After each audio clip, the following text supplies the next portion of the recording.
राजस्थान के पूर्व मुख्यमंत्री अशोक गहलोत को कांग्रेस ने बिहार विधानसभा चुनाव के लिए पर्यवेक्षक बनाया है। कांग्रेस को उम्मीद थी कि सियासत के जादूगर अशोक गहलोत बिहार में भी गठबंधन की गांठ सुलझाने वाला जादू कर दिखाएंगे, लेकिन यहां लालू प्रसाद यादव और तेजस्वी यादव के सामने जादूगर लगता है फेल हो गए।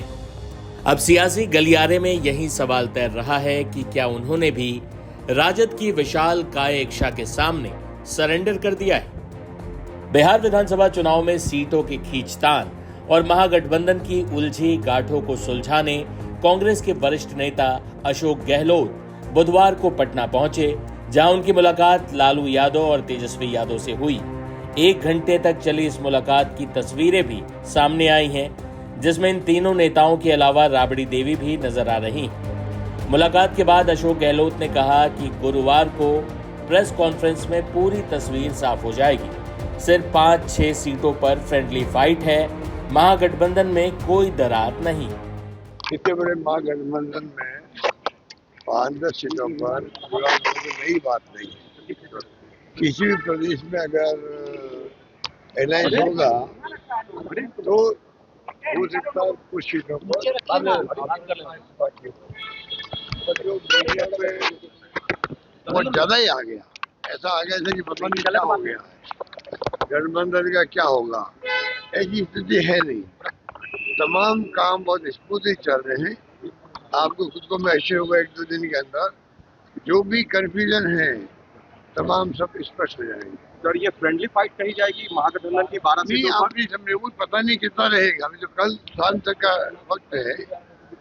मेरे ख्याल 243 सीटें हैं, उसमें 5-10 सीटों पर कार्यकर्ता भी उत्साह में होते हैं, लोकल परिस्थिति होती है और फ्रेंडली फाइट अगर माना जाता है तो कई राज्यों में जहाँ अलायंस हुए हैं वहाँ ये संभावना होती है, वो इसको बहुत बड़े रूप में देखने होता है। इसके बाद गहलोत ने ट्वीट में भी ये बात दोहराई कि कुछ सीटों पर फ्रेंडली फाइट हो सकती है।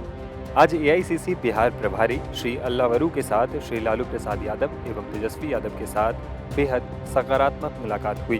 बिहार में इंडिया गठबंधन पूरी तरह एकजुट है एवं मजबूती से चुनाव लड़ रहा है। कल महागठबंधन की प्रेस कॉन्फ्रेंस में पूरी स्थिति स्पष्ट हो जाएगी। बिहार में भाजपा द्वारा महागठबंधन में फूट डालने एवं माहौल खराब करने के उद्देश्य से प्रायोजित कैंपेन चलाया गया। ऐसा माहौल बना दिया गया जैसे महागठबंधन में आपस में फूट डल गई है। 243 सीटों में 5 से 7 सीटों पर स्थानीय नेताओं एवं समीकरणों के कारण कई बार फ्रेंडली फाइट जैसी परिस्थिति बन जाती है। ये बहुत छोटी संख्या है, परंतु इसे लेकर मीडिया में महागठबंधन के खिलाफ कैंपेन चला दिया गया, जबकि असलियत में कोई भी परेशानी नहीं है। बिहार अब बदलाव चाहता है एवं पूरे बिहार की जनता समझ रही है कि प्रदेश में इंडिया गठबंधन की जीत देश एवं प्रदेश के हित में है। हालांकि इस पर एनडीए के मजबूत सहयोगी और केंद्रीय मंत्री चिराग पासवान का कहना है कि महागठबंधन एक साथ आकर प्रेस कॉन्फ्रेंस भी कर पाएगी, इस पर भी उन्हें शक है। जो गठबंधन को नहीं संभाल पा रहे, मेरी तो समझ के परे है कि भाई ये लोग कौन सी दुनिया में ये लोग जी रहे हैं। यहाँ पे आज की तारीख में जब दूसरे चरण का नामांकन हो गया है, इस तरीके की बातें करके अपने बिखरे हुए या कोलैप्स गठबंधन के ऊपर जो ये लोग पर्दा डालने का प्रयास कर रहे हैं, हम जब सरकार में आएंगे, हम ये करेंगे, हम वो करेंगे। प्रभु आप आइएगा कैसे सरकार में? ऐसा गठबंधन आज तक कभी भारत के राजनीतिक इतिहास में हम लोगों ने नहीं देखा, जहाँ पे घटक दल एक दूसरे के सामने है। दूसरे चरण का और फाइनल नामांकन की पूरी प्रक्रिया समाप्त हो चुकी है, उसके बावजूद भी अभी भी नहीं पता कि कौन कितनी सीटों पे चुनाव लड़ रहा है, नहीं लड़ रहा है। एक साथ घटक दल कभी एक साथ बैठे नहीं। राहुल जी जिन्होंने इतनी मेहनत की, सब आए एसआईआर को लेकर लोगों को भ्रमित करने का कार्य किया, सब किया, वेयर इज ही, है कहाँ वो? Completely vanished. इतना यहाँ पे गठबंधन में बवाल चल रहा है। क्या ये नैतिक जिम्मेदारी 2 बड़े घटक दलों की नहीं थी? क्या ये राहुल जी और नेता प्रतिपक्ष बिहार में तेजस्वी, इन दोनों की ये नैतिक जिम्मेदारी नहीं थी कि दोनों एक साथ बैठें और गठबंधन में जितने भी बॉटलनेक्स हैं उसको क्लियर किया जाए? अब निगाहें गुरुवार को होने वाली महागठबंधन की प्रेस कॉन्फ्रेंस पर है। अगर इसे पिछली बार की तरह टाला नहीं गया तो बहरहाल चुनावों से पहले महागठबंधन में खींचतान अब तक जारी है। सारा किस्सा कुर्सी का है। कुछ नेताओं के टिकट कट गए तो उन्होंने ऐसा रोना चीखना मचाया कि 2 साल का बच्चा भी उनसे अधिक मैच्योर लगेगा। जाते जाते राजद के एक ऐसे ही नेताजी की चीख पुकार के साथ आपको छोड़े जाते हैं जिनका टिकट कट गया है। मर जाएंगे, मर जाएंगे। लालू यादव हमको बोले टिकट देने के लिए, टिकट देने मधुबन विधानसभा से हैं। बाप रे बाप, 2020 में हम जो 2000 वोट से हमको हराया गया। लालू यादव बोले कि बहू तू लड़िए इलेक्शन। बाप रे बाप, हम मर जाएंगे।